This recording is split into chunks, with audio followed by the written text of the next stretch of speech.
is to anchor into this sort of universal tribal message of we are all in this together right now. Everyone is being asked to evolve into the next highest iteration of themselves.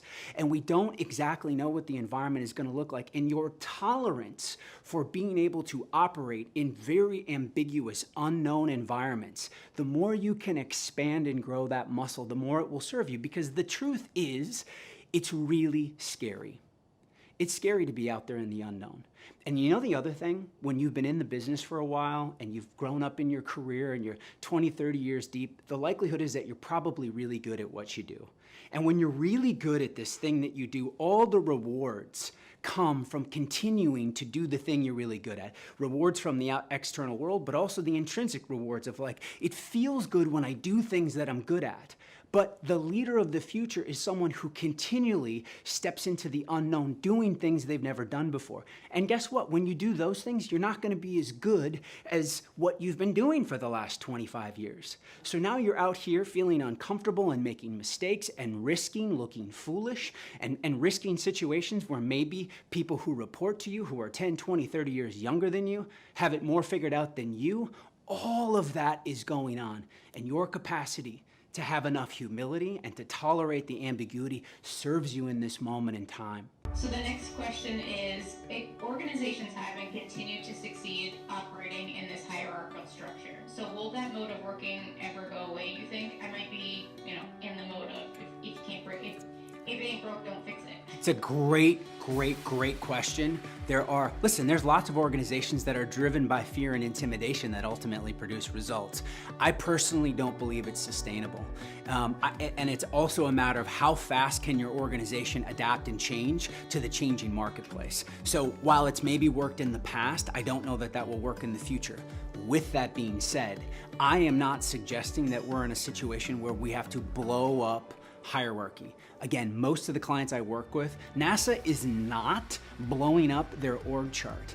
But we have to recognize that, and I wrote this down, individual leadership behaviors are what break down hierarchy and bureaucracy. I don't have to sit back and think, this is outside of my control, we're never going away from hierarchy.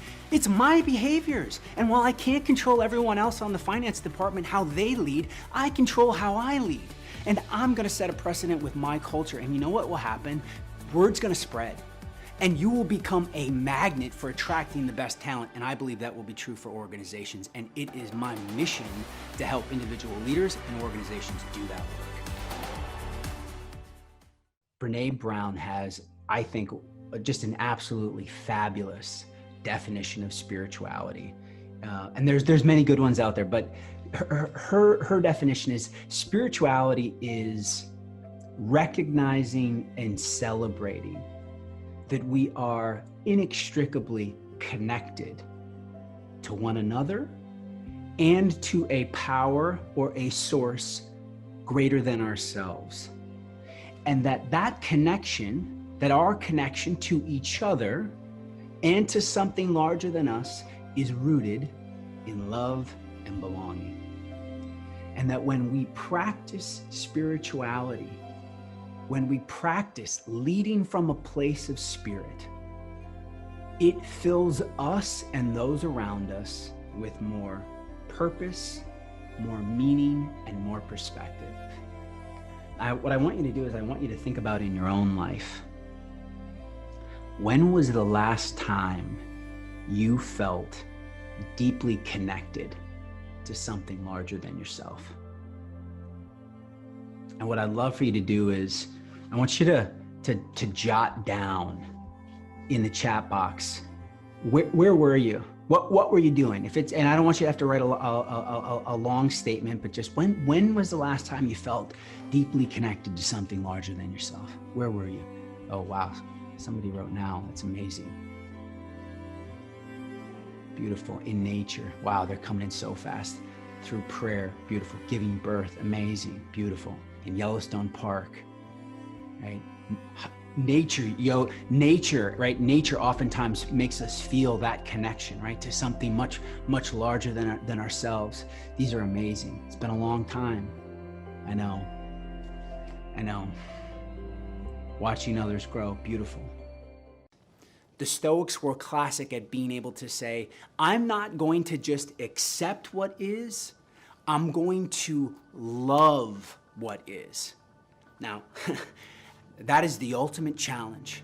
Can we sit in this pandemic? Can we sit in the lockdown? Can we sit in the impact to what's happening to our businesses and not simply accept it, but to love it?